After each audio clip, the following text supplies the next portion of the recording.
সকল প্রশংসা মহান আল্লাহ তাআলার। আপনারা জানেন যে বর্তমানে রাজপথে এই যে কোটা সংস্কারের দাবি নিয়ে এই যে কোটা বিরোধী আন্দোলন, এইটা একেবারে ঢাকা শহর থেকে শুরু করে বাংলাদেশের বিভিন্ন বিশ্ববিদ্যালয় এলাকাগুলোতে এই আন্দোলনটা কিন্তু ছাত্রছাত্রীরা করছে। এখন কথা হচ্ছে এই আন্দোলন কতটা যৌক্তিক আর অযৌক্তিক এইটা পরের বিষয়। আমি যেখানে কথা বলতে চাই বিষয়টা হচ্ছে যে আপনারা জানেন যে এই কোটা নিয়ে এর আগেও কিন্তু বাংলাদেশে আন্দোলন হয়েছে, বিভিন্ন সময় এটা নিয়ে নেটিজেনরা বিভিন্ন কথা বলেছেন। 2018 সালে প্রথমে যখন এই যে মাননীয় প্রধানমন্ত্রী এই কোটাকে বাতিল করে একটা পরিপত্র জারি করে, পরবর্তীতে একজন মুক্তিযোদ্ধার একজন সন্তান ইন্ডিভিজুয়ালি সেই পরিপত্রটাকে চ্যালেঞ্জ করে মহামান্য হাইকোর্টে একটা রিট করে, এবং পরবর্তীতে আমরা দেখলাম সাম্প্রতিক এসে সেই যে পরিপত্র সেইটাকে বাতিল করে দিয়েছে। এটা নিয়েই কিন্তু বর্তমানে রাজপথে ছাত্রছাত্রী সবাই কিন্তু বলছে যে কোটা সংস্কার চাই, বা অনেকে বলছে কোটা বাতিল চাই। আমার কথা হচ্ছে যে কোটা বাতিল এটা তো কখনই সম্ভব না, কারণ বিশ্বের অনেক দেশে, আমাদের পার্শ্ববর্তী যে দেশগুলো রয়েছে, অনেক রাষ্ট্র রয়েছে যেখানে কোটা রয়েছে, কোটা থাকবে, এটা আমাদের সাংবিধানিক অধিকার। কোটা হচ্ছে এমন একটা জিনিস যে এইটা অনগ্রসর যে জাতিগুলো রয়েছে, যেমন এটা উপজাতি হতে পারে, এখানে আদিবাসী হতে পারে, এখানে প্রতিবন্ধী থাকতে পারে, এখানে এই টাইপের যে লোকগুলো রয়েছে তাদেরকে দেখা যায় একটা ব্যালেন্স করবার জন্য এইটা হচ্ছে গিয়ে কিন্তু কোটা। মুক্তিযোদ্ধার সন্তান তারা রয়েছে। এখন কথা হচ্ছে যে মুক্তিযোদ্ধা, এই কোটার মধ্যে একটা কোটা হচ্ছে গিয়ে মুক্তিযোদ্ধা। এখানে সরাসরি কিন্তু মুক্তিযোদ্ধার কোটা বলা হয়নি, বলা হচ্ছে কোটা অনগ্রসর জাতি। এখন এই যে মুক্তিযুদ্ধর 52-53 বছর পরে আমরা কিন্তু বর্তমানে 54 বছরে কিন্তু পদার্পণ করছি। এই 54 বছরে কিন্তু মুক্তিযোদ্ধা যারা রয়েছে বা তাদের প্রজন্ম যারা রয়েছে, যারা মুক্তিযুদ্ধ করেছেন, তারা কিন্তু আমাদের কাছে সবসময় রেসপেক্টেড। আমি মনে করি যে বাংলাদেশ যতদিন থাকবে, মুক্তিযোদ্ধা তারা কিন্তু আমাদের হৃদয়ের একেবারে মণিকোঠায় সবসময় থাকবে, এবং শ্রদ্ধা ভরে আমরা তাদেরকে স্মরণ করব। কথা হচ্ছে যে এই যে মুক্তিযুদ্ধর যে প্রজন্ম যারা রয়েছে, বর্তমানে 3rd জেনারেশন কিন্তু চলছে, এই জেনারেশন তারা এই কোটার আওতাভুক্ত আসবে কিনা, বা তারা এখন পর্যন্ত অনগ্রসর কিনা, এটাই হচ্ছে গিয়ে প্রশ্ন। শুনেন, প্রথমত আমি যেটা বলতে চাই একজন আইনজীবী হিসেবে, আমি যেটা বলবো যে আপনি দেখেন, প্রথমে যখন মাননীয় প্রধানমন্ত্রী এই পরিপত্র বাতিল করে দিল, বাতিল করে দিয়ে যারা কোটা বিরোধী আজকে যারা আন্দোলন করছে, কোটা সংস্কার দাবি করছে, তাদের পক্ষেই কিন্তু তিনি ছিলেন। এখন কথা হচ্ছে মুক্তিযোদ্ধার একজন সন্তান, তিনি ইন্ডিভিজুয়ালি এটাকে রিড করলেন। তার মানে হচ্ছে গিয়ে উনি সরকারকে কিন্তু এখানে চ্যালেঞ্জ করলেন। সরকারের প্রধানমন্ত্রীর যে একটা আদেশ ছিল, পরিপত্র ছিল, সেইটাকে চ্যালেঞ্জ করলেন। মানে এই জায়গায় কিন্তু মাননীয় প্রধানমন্ত্রী বা সরকার উনি কিন্তু হচ্ছেন গিয়ে এখানে রেসপন্ডেন্ট।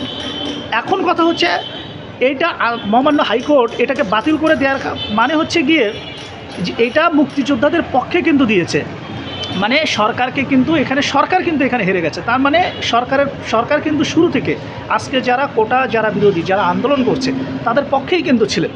সেই পক্ষ থেকে তাদেরকে কিন্তু এখন রেসপন্ডেন্ট করা হয়েছে। আমি আইনজীবী হিসেবে যেটা বলবো, যে আমার কাছে যেটা মনে হয়, এটা আমার একেবারে ব্যক্তিগত অপিনিয়ন, সেটা হচ্ছে গিয়ে আন্দোলন থাকবে, আন্দোলন চলবে, কারণ বাংলাদেশের বড় বড় অনেক সিদ্ধান্ত আন্দোলনের মাধ্যমে, রাজপথে আন্দোলনের মাধ্যমে কিন্তু এসেছে। এখন কথা হচ্ছে যে পাশাপাশি আমি মনে করি যে যেহেতু এটা একটা সাবজুডিস ম্যাটার, এটা আদালতে রয়েছে, এখানে আইনগতভাবে আদালতের মাধ্যমেও কিন্তু এখানে সুষ্ঠু একটা সুন্দর একটা সিদ্ধান্ত কিন্তু আমরা প্রত্যাশা করতেই পারি।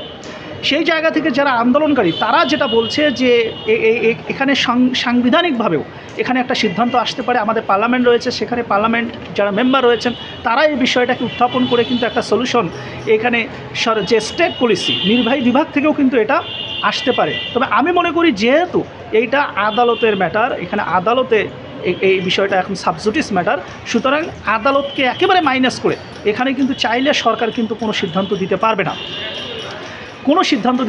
সেই ক্ষেত্রে আমি মনে করি যে যারা এই যে আন্দোলনকারী, তারা কিন্তু এখানে মহামান্য হাইকোর্টে গিয়ে সরকারের সঙ্গে, মানে সরকার এখানে তো অ্যাটর্নি জেনারেল তিনি রয়েছেন, তেনারা তো হচ্ছেন কি এখানে রেসপন্ডেন্ট, এখানে আরও অন্যান্য যারা আমাদের মহামান্য হাইকোর্টে অনেক বড় বড় অনেক ভালো লয়ার রয়েছেন, তাদের সাথে সমন্বয় করে আইনগত বিষয়টা এখানে কিন্তু ভালোভাবে একটা সলিউশন করবার জন্য আইনি মাধ্যমে আইনি লড়াইটা যাতে একটু স্ট্রংলি হয় সেই জায়গা থেকে কিন্তু তারা অগ্রসর হতে পারে।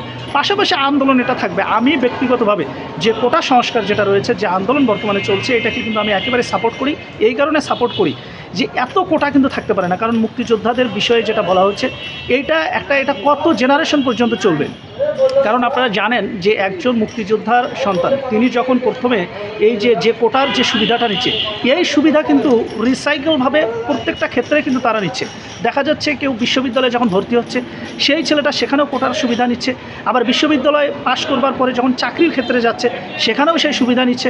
আবার দেখা যায় সেখান থেকে যখন পরবর্তীতে বিভিন্ন সময়ে প্রমোশনের ক্ষেত্রে বা চাকরি জীবনে প্রত্যেকটা ক্ষেত্রে কিন্তু দেখা যায় এই কোটার সুবিধা নিচ্ছে।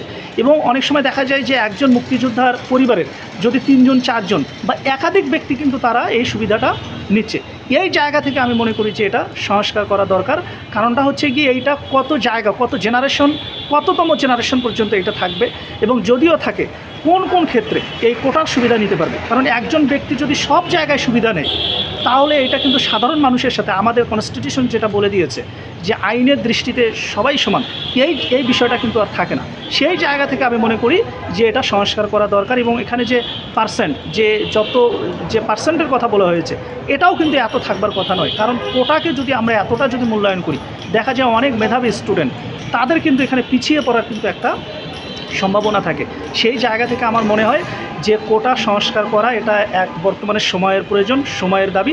যে দাবি ছাত্ররা উঠিয়েছে, আন্দোলন করছে, আমি মনে করি যে আন্দোলনের মাধ্যমে এবং পাশাপাশি আদালতে আইনগত লড়াইয়ের মাধ্যমে এটা একটা সুষ্ঠু একটা সমাধান হবে, যেটা আমাদের ভবিষ্যৎ প্রজন্মের জন্য বা বর্তমান প্রজন্ম যেটা রয়েছে সবার জন্য এটা একটা শুভ হবে, এই প্রত্যাশা আমি করি।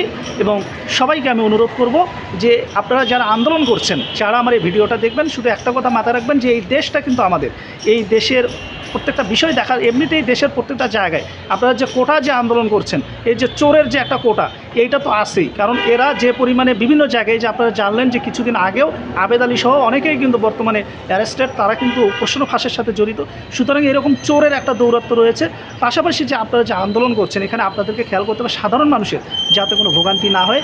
আপনারা সুশৃঙ্খলভাবে যে আন্দোলন করছেন আপনারা চালাইতে পারেন, তবে আইনে যে লড়াই রয়েছে এটাও কিন্তু আপনাদেরকে এভাবেই কিন্তু স্ট্রংলি চালাইতে হবে। তাহলে দেখবেন হতে পারে খুব সুন্দর একটা সুষ্ঠু সমাধান হবে। এবং সর্বোপরি আমি একটা কথাই বলবো, যারা কোটা সংস্কারের জন্য যারা আজকে রাজপথে রয়েছে, আমি ব্যক্তিগতভাবে তাদেরকে সাপোর্ট করি।